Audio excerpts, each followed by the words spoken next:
In a world where every person is born with some kind of animal feature, a single girl is born with none of them. A turbulent life awaits her in her pursuit of her own kind, humankind. To achieve that goal, she has to become a nomad by going through wacky adventures full of music, battle, and friendship. At least that's how you could describe the story of Bye Bye Earth. Bye Bye Earth is one of these rare animes that is based on a source work that has long finished, in this case a light novel from 2008, and it always surprises me that these animes get made. But I like them because I do like a finished story. With a score of around 6 out of 10, people were not the biggest fan of this one, because we all know that anything below a 7 out of 10 is utter garbage. Or is it?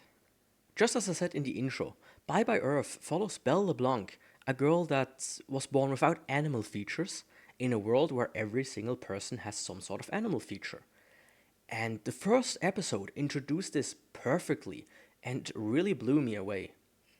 From Belle's childhood over to how people reacted to her, to the mysterious Negroni and her master Sion, the first episode introduced a lot, and I was really eager to see where the story will lead to.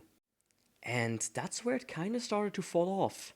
The 9 remaining episodes mostly centered around Schwertland and only rarely kinda got outside of it, as we follow Belle on her completing her trials to become a nomad so that she can wander outside of the realm of Schwertland, and having a lot of info dumping going on.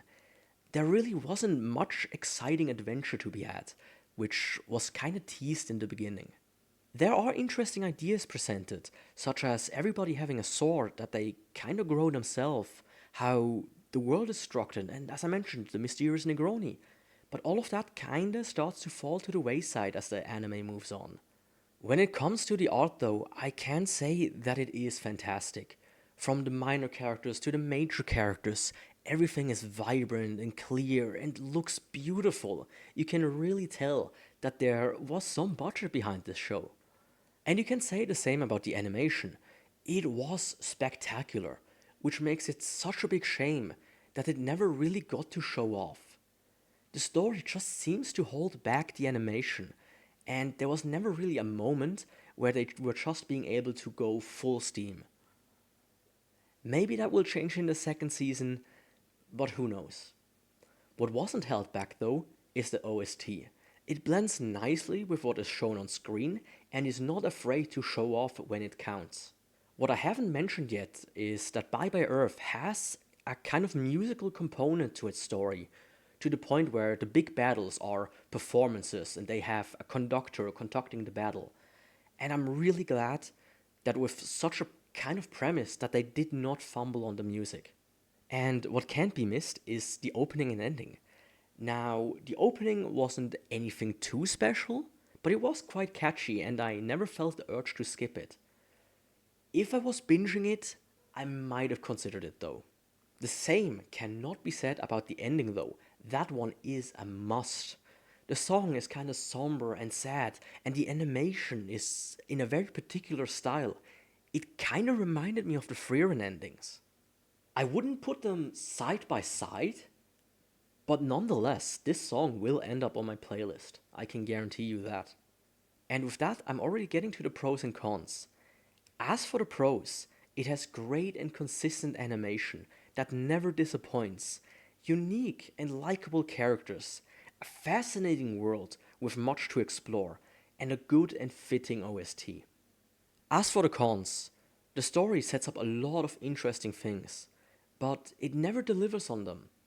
The animation, even though it's so good, it's never being able to shown off. And a lot of the locations get really repetitive by the end of the show. Bye Bye Earth is a fascinating anime that certainly looks unique and beautiful, but while it hints at a fantastic journey with intriguing mysteries, in the end it fails to deliver on them. The first episode got me hooked to the point where I was ready for more, but the remaining episodes took that wind kind of out of the sails, to the point where I can see a lot of people dropping the shows like 2 or 3 episodes in. There's still season 2, and the light novel to check out, so I hope that the story kind of picks up again. While I enjoyed my time with Bye Bye Earth, I can see why it has its current rating. As such, I would rate Bye Bye Earth as worth a shot. You might like it, or you might not. It's really a personal preference. But two shows you might enjoy are the following: Hoseki no Kuni, which also mostly centers around a single area, but still provides a great mystery, together with its fantastic animation, and Dororo, which will give you more of this journey aspect while delivering a story that is both finished and hard not to get invested in. This concludes this review of Bye Bye Earth. Do you agree or do you disagree? Do you have other shows you want me to check out? Just let me know in the comments below. And while you're at it, why not like and subscribe?